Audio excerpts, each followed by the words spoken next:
तो मैं आपको आज इस वीडियो में फिगर्स ऑफ स्पीच पढ़ाने चल रहा हूँ। फिगर्स ऑफ स्पीच, इसको फिगर्स बहुवचन कहते हैं। फिगर्स ऑफ स्पीच, जिसकी हिंदी होती है अलंकार। तो हिंदी में आपने अलंकार पढ़ा है, उसी को इंग्लिश में फिगर्स ऑफ स्पीच कहते हैं। तो अलंकार का क्या काम है? अलंकार माने होता है आभूषण। जिस तरह से शरीर को सजाने के लिए आभूषण का प्रयोग किया जाता है, आभूषण के प्रयोग से शरीर सुंदर लगता है, ठीक वैसे ही साहित्य में भी काव्य को सजाने के लिए या किसी स्टेटमेंट को सजाने के लिए हम फिगर्स ऑफ स्पीच अर्थात अलंकार का प्रयोग करते हैं। हिंदी में आपने पढ़ा है उपमा अलंकार, रूपक अलंकार, उत्प्रेक्षा अलंकार। वही इंग्लिश में भी अलंकार हैं। इंग्लिश में बहुत से अलंकार हैं। तो वैसे ही अंग्रेजी साहित्य में भी काव्य को, कविता को या कथन को सजाने के लिए, स्टेटमेंट को सजाने के लिए हम अलंकार का प्रयोग करते हैं, यानी फिगर्स ऑफ स्पीच का हम प्रयोग करते हैं। इसकी परिभाषा है, a figures of speech is a deviation from the ordinary use of words with a view to increasing their effect. A figures of speech is a deviation from the ordinary use of words with a view to increasing their effect. अर्थात figures of speech का प्रयोग जो है, किसी भी काव्य या कथन को, उसके अर्थ को और अधिक प्रभावशाली बनाने के लिए जो सामान्य शब्द है उससे हट करके अलग शब्दों का प्रयोग करना ही फिगर्स ऑफ स्पीच कहलाता है। अर्थात किसी कथन या किसी काव्य को, किसी कविता को, उसके प्रभाव को, उसके अर्थ को और अधिक प्रभावशाली बनाने के लिए, उसके अर्थ को और ज़्यादा इफेक्टिव, प्रभावशाली बनाने के लिए सामान्य शब्दों से हट करके विशेष शब्दों का प्रयोग करना ही फिगर्स ऑफ स्पीच अर्थात अलंकार कहलाता है। अंग्रेजी साहित्य में अलंकार तो बहुत होते हैं, लेकिन मुख्य रूप से 7 अलंकार हैं जो इंटरमीडिएट में के कोर्स में निर्धारित किए गए हैं। 7 अलंकार मुख्य हैं। उन्हीं 7 अलंकारों के विषय में हम लोग बात करेंगे, जिसमें पहला अलंकार है सिमली। सिमली माने उपमा अलंकार। ये सिमली माने उपमा अलंकार। इसकी परिभाषा है, a simile is a comparison between 2 objects of different kinds which have at least one point in common. The word as, like, or, so are used for comparison. यानी a simile is a comparison between 2 objects of different kinds which have at least one point in common. Full stop.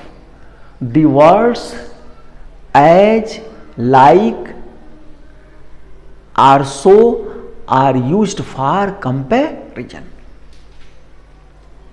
लिख लीजिए आप लोग, इसको परिभाषा लिखिए। A Simli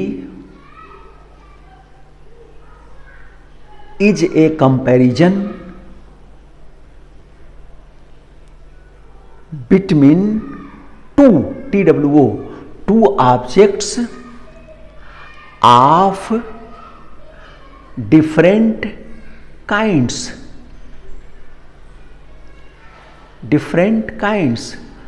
which have at least one point in common. Full stop.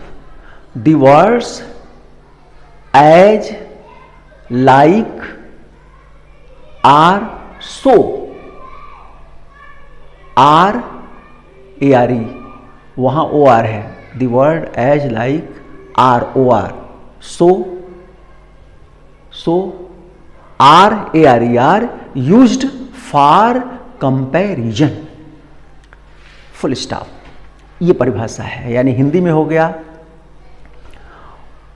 उपमा अलंकार में दो विभिन्न प्रकार की वस्तुओं में, डिफरेंट काइंड्स, भिन्न भिन्न प्रकार की, दो भिन्न भिन्न प्रकार की वस्तुओं में, अलग अलग वस्तुओं में आपस में तुलना किया जाता है, जिसमें कम से कम एक बिंदु निश्चित रूप से कॉमन यानी उभयनिष्ठ होना चाहिए। यानी एक बिंदु ऐसा है, एक गुण ऐसा है जो दोनों में मिलना चाहिए।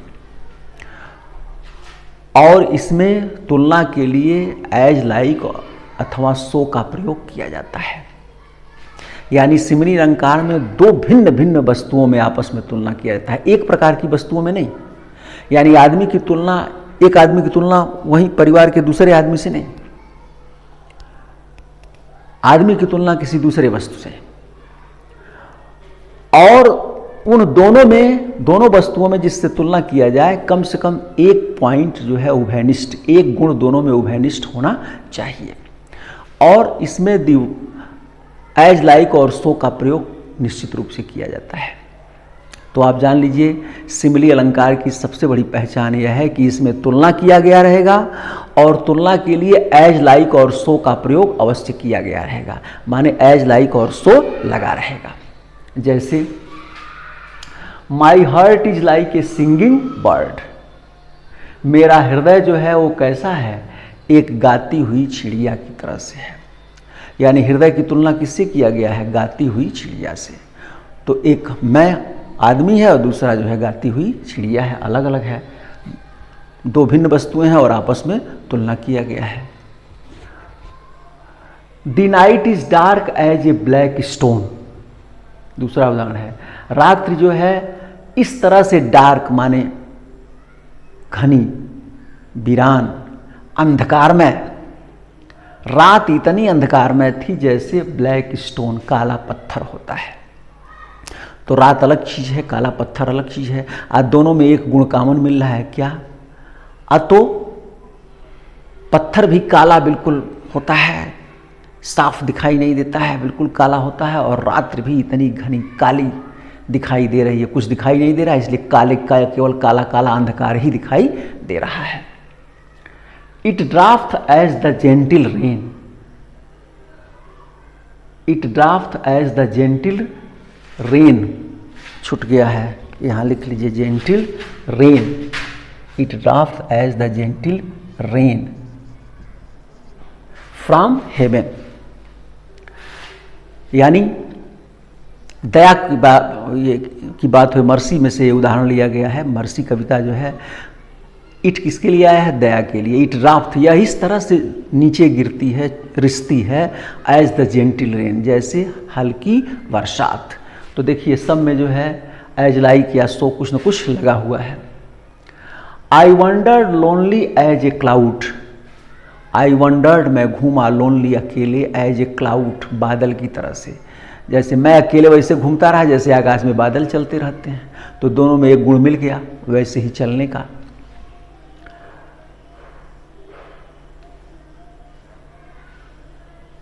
एक उदाहरण यह है, बीच में छूट गया तीसरा, live like a hermit, live माने रहो, लाइक ए हर्मिट माने सन्यासी की तरह, माने सन्यासी की तरह त्यागी बनो, रहो।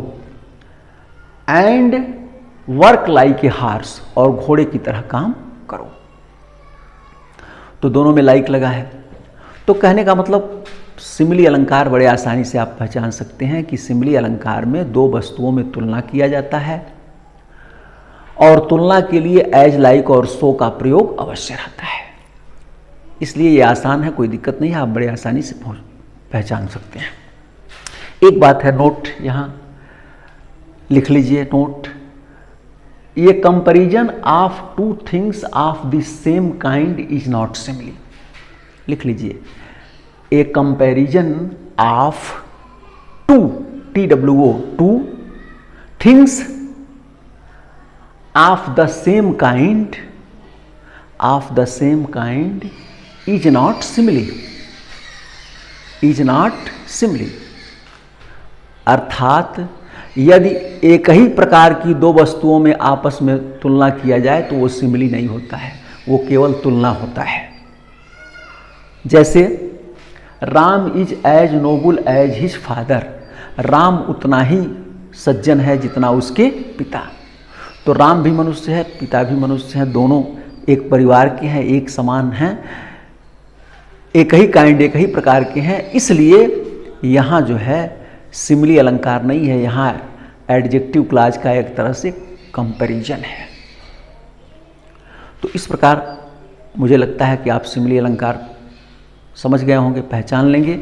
इसकी सबसे बड़ी पहचान यही है कि इसमें दो चीज़ों में तुलना किया जाएगा और निश्चित रूप से तुलना के लिए एज, लाइक और सो का प्रयोग किया जाएगा, और जिन दोनों चीज़ों में तुलना किया जाएगा दोनों वस्तुओं में, वो अलग अलग प्रकार की होंगी, एक ही प्रकार की नहीं होंगी। तो आप समझ गए होंगे। अब इसके बाद वाला अलंकार जो है वो मेटाफर यानी रूपक अलंकार है। देखिए मेटाफर की परिभाषा है, मेटाफर माने होता है रूपक अलंकार। In metaphor the things compared are treated as one and the same and the words as like and so are not used for comparison. परिभाषा लिख लीजिए। In metaphor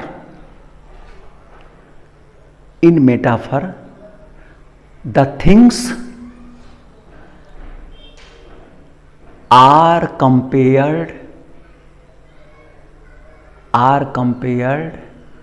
and treated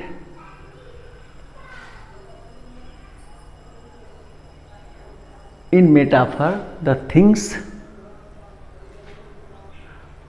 are compared and treated as one and the same.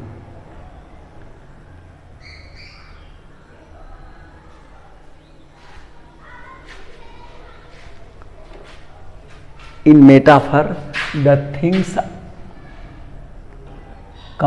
are compared are treated as one and the same, and the words as, like and so are not used for comparison. In metaphor, the things are compared and treated as the same, and the words as, like and so are not used for comparison. देखिए metaphor भी एक तरह से simile ही है, लेकिन दोनों में अंतर है। मेटाफर में किसी वस्तु की तुलना न करके एक वस्तु को दूसरी वस्तु मान लिया जाता है, जबकि सिमिली में एक वस्तु की दूसरी वस्तु से तुलना किया जाता है, जबकि मेटाफर में एक वस्तु की दूसरी वस्तु से तुलना न करके सीधे सीधे वही मान लिया जाता है। जैसे एक उदाहरण मान लीजिए है, Rana Pratap was a lion, Rana Pratap was like a lion in the battle. युद्ध में राणा प्रताप शेर के समान थे। तो ये लाइक लगा हुआ है, सिमिली हो गया। लेकिन अगर लाइक को हटा दीजिए और सीधे कह दीजिए Rana Pratap was a lion, Rana Pratap शेर के समान नहीं थे, राणा प्रताप शेर थे, तो ये हो गया मेटाफर। यानी मेटाफर में सीधे मान लिया जाता है। जैसे देखिए उदाहरण है, लाइफ इज ए ड्रीम, जीवन एक स्वप्न है। यानी अगर इसको ऐसे कह दिया जाए, life is like a dream, life is like a dream, तो सिमिली हो जाएगा। और सीधे कहा गया लाइफ इज ए ड्रीम, तो ये हो गया metaphor. Revenge is a kind of wild justice.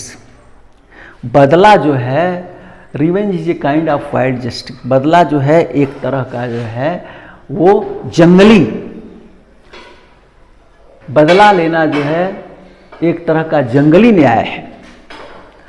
अगर इसको सीधे कह दिया जाए revenge is a wild justice, revenge is a kind of wild justice, metaphor है।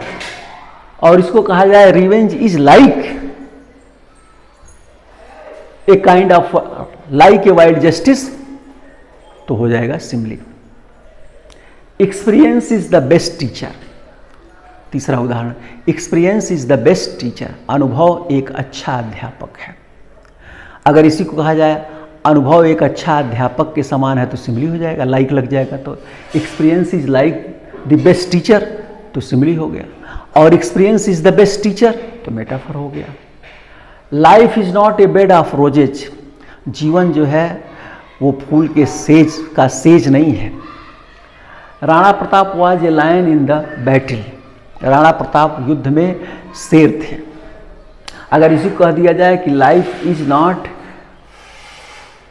Is like a bed of roses तो हो जाएगा simile. Rana Pratap was like a lion in the battle तो हो जाएगा सिमिली। यानी सिमिली में तुलना के लिए एज लाइक और सो का प्रयोग करते हैं, और मेटाफर में भी तुलना होता है, लेकिन वहाँ एज लाइक सो का प्रयोग नहीं किया जाता है तुलना के लिए, सीधे सीधे वही मान लिया जाता है। तो इस प्रकार ये हो गया मेटाफर। मेरे ख्याल से आप इसको समझ गए होंगे। अब तीसरा आपको